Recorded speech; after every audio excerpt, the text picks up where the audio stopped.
Steve, here at Wright's Farmers Market in Salisbury, many items are covered under one roof, but whether it's inside, outside, or even on wheels, lately that doesn't seem to be deterring farmers market thieves. That's right, guys. The latest step in that multi-billion-dollar expansion here at the Austin airport was just this last Friday with a groundbreaking ceremony, and as you can see, at this very early hour, there is plenty of demand driving that expansion, and it's only going to continue here into October.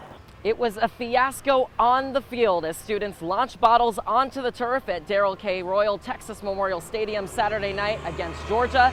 And as the university and the SEC respond, students we've talked to here on campus aren't afraid to do a little bit of Monday morning quarterbacking. Arthur lives in that greenhouse back there, and he drives his son to school on this road over here, 973.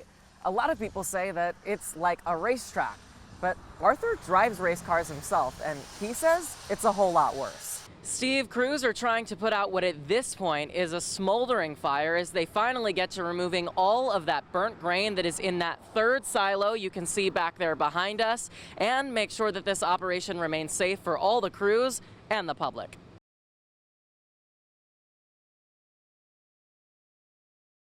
Steve, the goal is to turn this into a mixed-use building, and Green Street Housing, unlike developers in the past, say they intend to complete this project.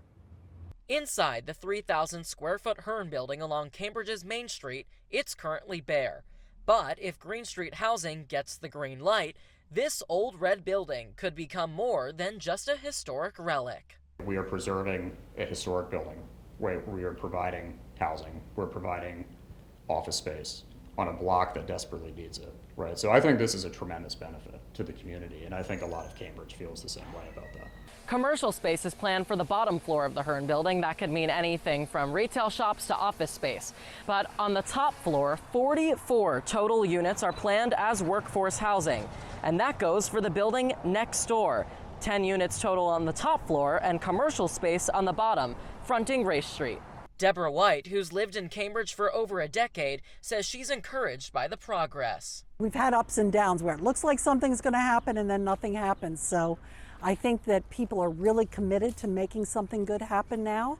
Mark Simmons, a business owner right down the street, says he hopes it brings more people to Cambridge. It would be nice to have more of that, to keep more people coming, because the more you have, the more people you'll have coming. A facelift possibly coming to downtown Cambridge while preserving history.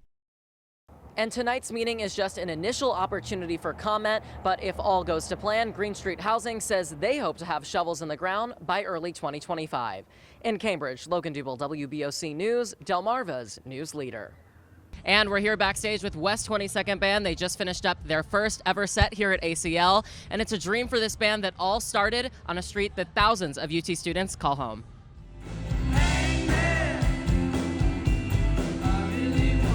When the founding members of West 22nd were freshmen, they lived in the Callaway House. Jam sessions with friends eventually became rehearsals with bandmates. And the venues these indie rockers played quickly moved from West Campus fraternities to downtown music staples. West 22nd, named after the street where it all started, was born. This weekend, that dream finally came face to face with one of Austin's biggest spotlights. Yeah, it hasn't set in yet.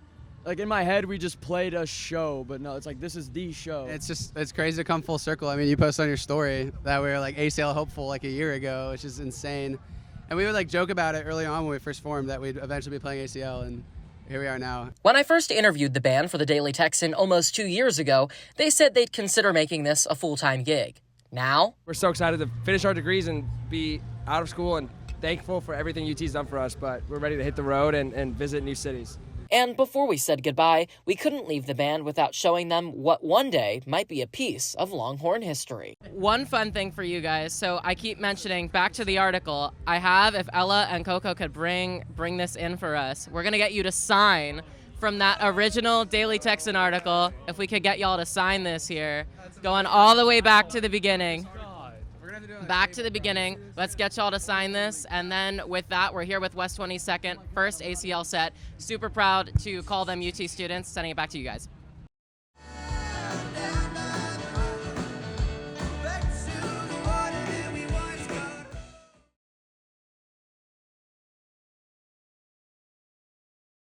And I'm Logan Dubel. This afternoon, special counsel Jack Smith filed a motion to effectively end all of this. Reporter Raquel Martin reveals the reasoning behind the decision, plus more reaction. Tomorrow, top Texas and federal leaders will spend time along the Texas-Mexico border. Election season is officially here. Early voting kicked off across Texas this week. Meantime, Vice President Kamala Harris will also be in Texas on Friday. Coming up next year, spooky season is here, but the Texas temperatures haven't quite caught up yet. More on these sunny skies that are still ahead when we talk weather. We are in the final stretch of the trial for an Austin police officer found guilty of deadly conduct. Christopher Taylor and another officer shot and killed Maurice De Silva in 2019 while responding to 911 calls of De Silva walking around his downtown condo complex with a knife to his throat. KXCN's Brianna Hollis was in court today as Taylor's sentencing hearing continued. The investigation continues after a plane crashed into the Tread Avon River near Easton. Looking here from Chopper 16, Maryland State Police. When you turn on College Game Day this weekend, one mainstay will not be on your screens. Fans across the country are paying tribute to Ben, analyst Kirk Herbstrait's golden retriever, who passed away last week. He was named Chief Happiness Officer by the Rose Bowl. Ben came along for almost every single game, and he even met Bevo when in Austin for the Georgia game last month. The Golden had cancer and was 10 years old. The guy's gonna miss seeing Ben at all of those big game days, but one of his last trips, if not his last trip, I believe, was to DKR here in Austin on the field there.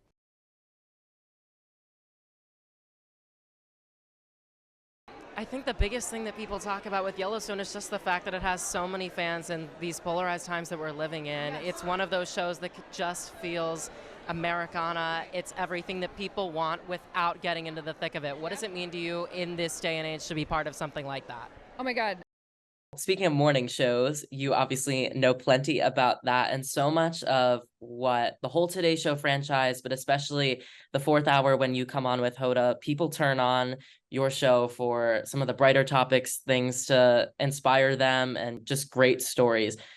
Obviously, there's so much negativity everywhere, all across the media and on TV, but your show brings something different to the table. Why do you feel like it's so important to do what you all do every single morning?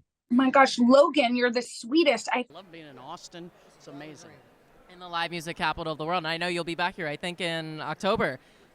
Yes. So tell me a little bit. I know you had the Broadway show for a little bit. Let's talk about that. Why was that exciting and definitely something different for you? Well, I realized how hard they work on Broadway. And when you think about all these younger artists who are here tonight, a lot of the CMT Next Women of Country and so many people who this is their first time here, putting out debut singles and albums right now, what's your message to them as someone who definitely knows the music industry quite well?